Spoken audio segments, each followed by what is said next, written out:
और यही रास नहीं आ रहा इन आतंकियों को जो बार बार इसी को फिर से इस पर हमला करते हैं एक तरीके से, और इनको मुंह तोड़ जवाब दिया जाएगा क्योंकि वहां पर मोर्चा, अभी बता दें, आपका सेना का डटा हुआ है और आतंकियों को जल्द से जल्द सैनिटाइज किया जा सके, कोशिशें जारी है। एक एक अपडेट आप तक पहुंचाएंगे। शुक्रिया आपका पंकज हमारे साथ जुड़ने के लिए। और अब शिवराज की लाडली का क्या होगा? आपने सुना होगा, हमें तो अपने ने लूटा, गैरों में कहां दम था। जी हां, कुर्सी जाने तक तो किसी तरह शिवराज सिंह चौहान खुद को समझा पाए होंगे, लेकिन अब जो हुआ है उसके बाद यकीनन शिवराज सिंह चौहान के दिल की आवाज यही होगी। दरअसल ऐसा इसलिए हम कह रहे हैं क्योंकि नई सरकार बनने के बाद विधानसभा के पहले सत्र में राज्यपाल मंगूभाई पटेल के अभिभाषण में प्रधानमंत्री मोदी की तारीफ में कसीदे पढ़े गए, लेकिन एमपी सरकार की कम और लाडली लक्ष्मी योजना का जिक्र तो गायब रहा।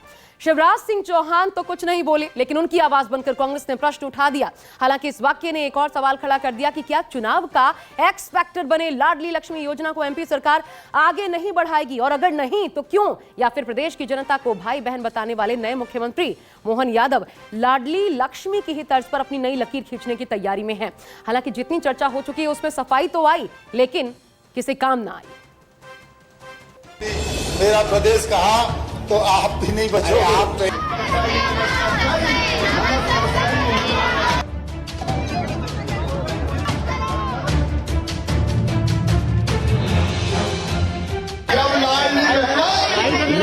बहना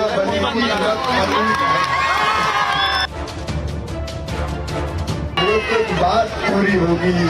मध्य प्रदेश में शिवराज की सियासत में जिसकी सबसे अहम भूमिका रही है वो है लाडली बहना योजना। हमने संकल्प पत्र घोषित किया है, वो गारंटी है मोदी जी की भी। जो काम हम करने वाले हैं उनमें पहला लाडली लक्ष्मी से लाडली बहना, और लाडली बहना से अब लखपति बहना योजना। बीजेपी के प्रचंड जीत में जिस वर्ग का सबसे महत्वपूर्ण रोल रहा है वो है आधी आबादी।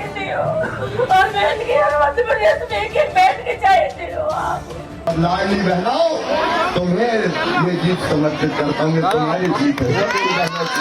हम आपको नहीं छोड़ेंगे। मैं भी कहाँ जा रहा हूँ, मैं भी नहीं छोड़ूंगा। आपको नहीं छोड़ने का बहनों ने आपको चुना है, आपको वोट दिया था भैया। कहते हैं एमपी में बहुत योजनाएं चली, लेकिन चुनाव में जिसका सबसे ज्यादा असर हुआ वो है महिला शक्ति को आर्थिक तौर पर सशक्त करना। लेकिन सियासी तौर पर सवाल उठने लगे हैं कि क्या एमपी के शिवराज बीजेपी की ये लाडली योजना अब कुछ दिनों की मेहमान है या फिर ये योजना बंद होने वाली है?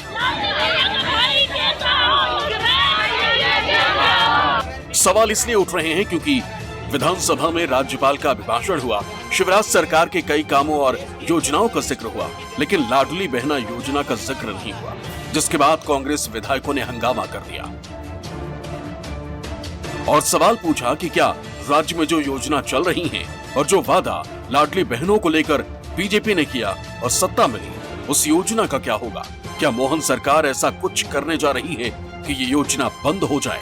इस पर सरकार को जवाब देना चाहिए। विधानसभा के अंदर और बाहर दोनों जगहों पर कांग्रेस ने सवाल उठाया। लेना चल रहा है। भाजपा के जो संकल्प पत्र है, उस संकल्प पत्र को हम चाहेंगे कि भारतीय जनता पार्टी की सरकार पूरा करे।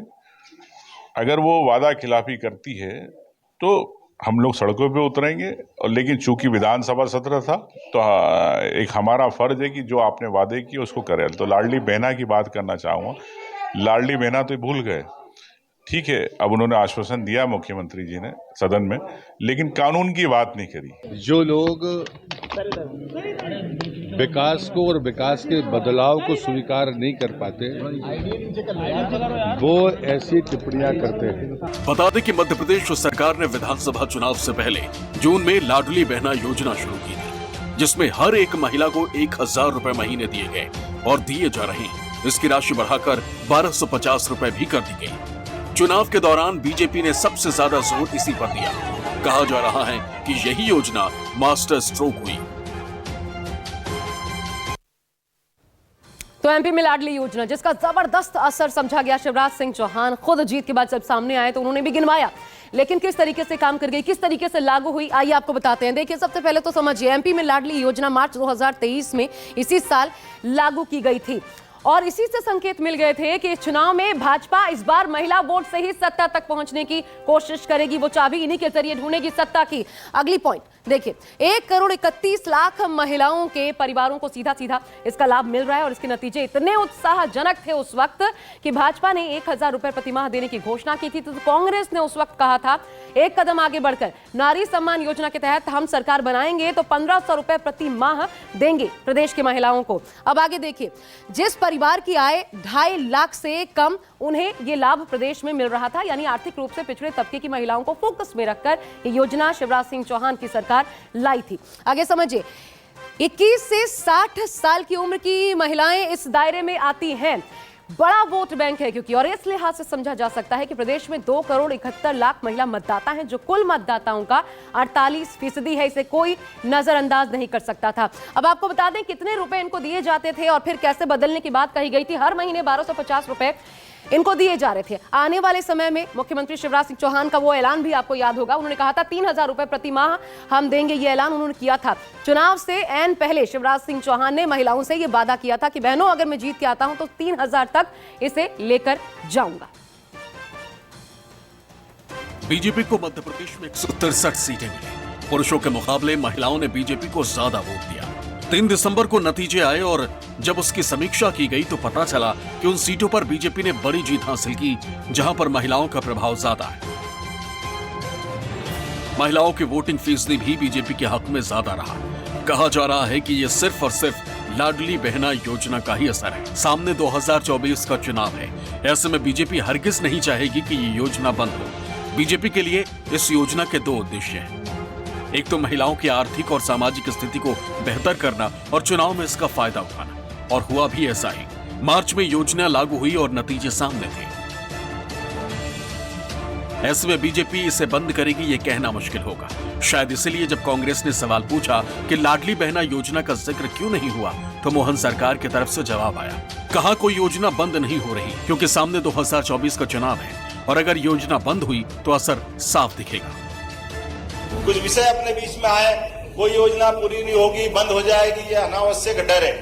माननीय अध्यक्ष महोदय, वही लाडली लक्ष्मी योजना से लगा करके सारी योजनाएं, कोई योजना बंद नहीं होगी। सारी योजनाओं के लिए पर्याप्त धनराशि हमने रखी है। लाडली बहना चलेगी या बंद हो जाएगी? लाडली बहना जैसी योजनाएं जिनने बहनों की बदली है, निश्चित तौर पर चलेगी। लाडली योजना मतलब शिवराज। चूंकि शिवराज सीएम नहीं है, इसलिए कयास लगाए जाने लगे कि शायद मोहन सरकार इस योजना को बंद कर दे और ऐसी कोई योजना लाए जो महिलाओं के लिए ऐसा ही हो, लेकिन नाम बदला हो या फिर इसका कोई दूसरा तरीका होगा। क्योंकि कहा यह भी जा रहा है कि योजना का ऐलान तो हो गया, बीजेपी को इसका बड़ा लाभ भी हुआ, लेकिन राज्य सरकार पर कर्ज का बोझ बढ़ गया, जिसे कम करने के लिए कोई न कोई रास्ता ढूंढा जा रहा है। हालांकि मोहन यादव ने साफ कहा है कि कोई योजना बंद नहीं की जाएगी। माननीय नरेंद्र मोदी जी के द्वारा जो गरीब कल्याण की योजनाएं बनाई गई हैं, उन सभी योजनाओं पर वहाँ पर अभिभाषण के माध्यम से सभी लोगों को जानकारी मिली है। गरीब कल्याण की योजनाओं में सभी आती हैं, उसमें लिखा है कि राज्य सरकार की और माननीय मोदी जी की गारंटी है तो सब कुछ है। मोदी जी की गारंटी है तो सब कुछ है। लाडली बहना योजना, उसका जिक्र नहीं किया और यही कारण है कि क्या इसे खत्म करने वाले हैं या अपनी कोई नई लकीर खींचने वाले हैं अलग तरीके से। लेकिन ये एमपी सरकार कितनी कर्जदार अब तक बन चुकी है, जरा देखिए योजनाओं के मद में कितना खर्च साल दर साल ये सरकार करती है। आइए समझिए। सबसे पहले देखिए तारीख 2 फरवरी 2023, एक एक करके आपको आंकड़ा दिखाते हैं। रकम 3,000 करोड़ ये कर्ज लिया गया फरवरी के महीने में। इसी साल की हम बात कर रहे हैं, फरवरी के महीने में मध्य प्रदेश सरकार ने इतना कर्ज लिया। इसके बाद आगे देखिए किस तरीके से ये आंकड़ा बढ़ता जाता है एक एक करके। 9 फरवरी 2023, उसी महीने देखिए फिर से 3,000 करोड़ रकम ये खर्च के रूप में लिया गया, कर्ज के रूप में लिया गया। आगे बढ़िए, ज्यादा दिन नहीं बीते थे, 16 फरवरी की तारीख आ जाती है 2023, रकम 3,000 करोड़। एक एक करके देखते जाइए, आंकड़े चौंकाने वाले हैं क्योंकि इतनी जल्दी जल्दी ये राशि भले कर्ज के रूप में ली गई लेकिन खत्म हुई। 23 फरवरी देखिए उसी महीने चौथी बार फिर से 3000 करोड़ का कर्ज लिया गया। इस पर कई हो हंगामा भी मचा, विपक्ष ने भी खूब सवाल दागे। 23 फरवरी के बाद अगली तारीख आपको बताते हैं, 2 मार्च 2023, 3000 करोड़। 3000 करोड़ इस सरकार के साथ ऐसा लगता है चिपक गया है, क्योंकि लगातार 3000 करोड़ का खर्च सरकार कर रही थी, कर्ज ले रही थी और उसे खर्च भी कर रही थी। 9 मार्च 2023 2000 करोड़ यहां पर खर्च किए गए। इसके बाद 9 मार्च के बाद अगली तारीख देखिए, 17 मार्च 2023, 4000 करोड़, एक और नया मार्जिन सेट किया शिवराज सरकार ने। फिर 24 मार्च 2023 1000 करोड़ का कर्ज फिर लेने की जरूरत आन पड़ी, क्योंकि मजबूरियां सरकार के सामने ऐसी थी। 29 मई 2023 को 2000 करोड़ का फिर से कर्ज लिया गया शिवराज सरकार द्वारा। और एक एक करके ये जो कर्ज बढ़ता है, इसका असर क्या हुआ आगे आपको बताएंगे। देखिए 14 जून की तारीख, 14 जून 2023 फिर से 4000 करोड़ का कर्ज लिया गया। लेकिन यहीं पर खत्म नहीं होता, 12 सितंबर आ जाइए 2023, 1000 करोड़ का कर्ज फिर से शिवराज सरकार को लेना पड़ गया। मजबूरी समझिए या फिर इसके बिना काम नहीं चल सकता था शिवराज सरकार, या अति खर्च, इसे जिस तरीके से भी समझिए। तो कर्ज क्यों लिया गया ये समझना मुश्किल नहीं है। बढ़ते खर्च पर कांग्रेस ने आरोप भी लगाया कि चुनाव के चक्कर में प्रदेश को शिवराज सरकार कंगाल कर जाएगी। लेकिन ये वोटों की ऐसी माया थी जिसके आगे प्रदेश की माया जाती रही और कर्ज का बोझ बढ़ता गया। सभी जानते हैं कि परिवर्तन का समय है, सत्ता में वही होगा जिसे महिलाओं का आशीर्वाद मिलेगा। इसलिए पार्टियां चुनाव के दौरान जब अपना घोषणा पत्र बनाती हैं तो 60% योजनाएं महिलाओं से जुड़ी होती हैं। मध्य प्रदेश में बीजेपी को प्रचंड बहुमत मिला, जो इशारा करता है कि योजनाओं का असर साफ है। विधानसभा चुनावों के दौरान राजस्थान में गहलोत सरकार ने भी महिलाओं से जुड़ी योजनाओं की सेल लगा दी। इतना ही नहीं, कांग्रेस बीजेपी ने टिकट देने में भी महिलाओं की भागीदारी बढ़ाई। राजस्थान में विधानसभा की 200 सीटें हैं। इस बार 199 सीटों पर चुनाव हुए, जिसमें 20 महिलाएं जीत कर आई। नारी की भागीदारी और उनकी शक्ति का अंदाजा इसी से लगाया जा सकता है कि 2 महिलाएं तो निर्दलीय जीतकर विधानसभा पहुंची। आप ये जानकर चौंक जाएंगे कि राजस्थान में महिलाओं ने पुरुषों से ज्यादा वोटिंग की। महिलाओं का 74.72% वोट प्रतिशत रहा, जबकि पुरुषों का मतदान 74.2% रहा। इसकी वजह शायद वो योजनाएं रही हैं जो महिलाओं के लिए गहलोत सरकार ने चलाई। सिर्फ गहलोत सरकार ने ही नहीं, बल्कि राजस्थान में बीजेपी के बड़े नेता प्रचार के दौरान महिलाओं का जिक्र करते नजर आए और उन्हें सशक्त बनाने की बात कही। जानकार कहते हैं कि अगर ये योजना बंद हुई तो बीजेपी की सबसे बड़ी भूल होगी। लाडली बहना यदि बंद हो जाएगी, उसको जारी नहीं रखा जाएगा, तो एक जो विश्वास भारतीय जनता पार्टी की सरकार शिवराज सिंह चौहान को लेकर या प्रधानमंत्री नरेंद्र मोदी को लेकर है, वो निश्चित तौर पर कमजोर पड़ेगा। लाडली बहना का जिक्र करना मतलब शिवराज सिंह चौहान को क्रेडिट देना। लाडली बहना योजना का जिक्र करके या पार्टी उनका जो जिक्र नहीं कर रहे हैं नेता, वो शिवराज सिंह चौहान की अहमियत को कम करना चाहते हैं और ये बताना चाहते हैं कि जो चुनाव है मोदी जी के चेहरे पर जीते। भले ही कांग्रेस लाडली बहना योजना को लेकर सवाल उठा रही और राज्यपाल के अभिभाषण के दौरान योजना का जिक्र न करने की बात कह रही, लेकिन सीएम मोहन यादव ने साफ कर दिया कि कोई योजना नहीं बंद। कांग्रेस के तो अनलगर आरोप हैं। अभी उन्होंने कहां से देख लिया कि लाडली बहना योजना बंद हो रही है, कौन सी योजना बंद हो रही है? जिक्र नहीं था, सारी योजनाओं में जिक्र था, लेकिन लाडली बहना योजना भी चल रही है और जितनी योजनाएं थी वो सभी योजनाएं चल रही है। सियासत की छोटी सी भी समझ रखने वाले कह सकते हैं कि 2024 चुनाव है, ऐसे में इस मास्टर स्ट्रोक को कैसे बंद कर सकती है? सारी योजनाओं के लिए पर्याप्त धनराशि हमने रखी है।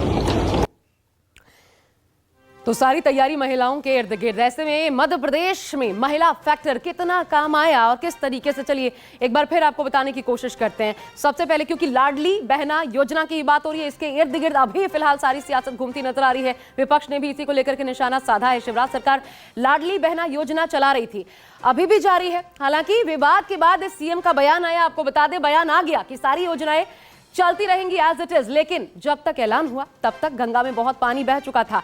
1000 रुपए से शुरू हुई योजना 1250 तक पहुंची। नए मुख्यमंत्री आगे 3000 करेंगे या नहीं, ये देखना बाकी है अभी। तो लाडली बहना योजना पे बहुत कुछ स्टेक पर लगा हुआ है। इसके अलावा कौन सी योजना? नारी सम्मान कोष। शिवराज सरकार ने 100 करोड़ रुपए का नारी सम्मान कोष भी स्थापित किया था। इसमें होता क्या था, छोटे व्यवसायों के लिए ब्याज मुक्त कर्ज देने का प्रावधान शामिल किया गया था ताकि लघु उद्योगों को बढ़ावा दिया जा सके। तीसरी योजना देखिए जो कारगर साबित हुई, काम करती रही, लाडली लक्ष्मी योजना, यानी बेटियों को ध्यान में रखकर यह योजना लाई गई थी, बेटियों के जन्म रेशियो में ताकि सुधार हो, पढ़ाई लिखाई का उनका स्तर सुधरे, स्वास्थ्य में भी सुधार आए, ये देखते हुए ये योजना लाई गई थी जो कि 2007 से ही चल रही थी। तब भी शिवराज सिंह चौहान मुख्यमंत्री थे। अब आगे आपको दिखाते हैं किस तरीके से कांग्रेस ने 30 को टिकट दिया। महिलाओं को टिकट की अब बात कर लेते हैं। 30 महिलाओं को कांग्रेस ने टिकट दिया, इसमें 6 महिलाएं जीती। आगे लेकिन जो मैं आपको आंकड़ा दिखाने वाली हूं वो इन योजनाओं का प्रभाव आपको बखूबी बता देगा, क्योंकि कांग्रेस ने 30 महिलाओं को टिकट दिया, 6 जीती। बीजेपी ने देखिए 28 महिलाओं को टिकट दिया, 21 महिलाएं जीतकर विधानसभा पहुंची।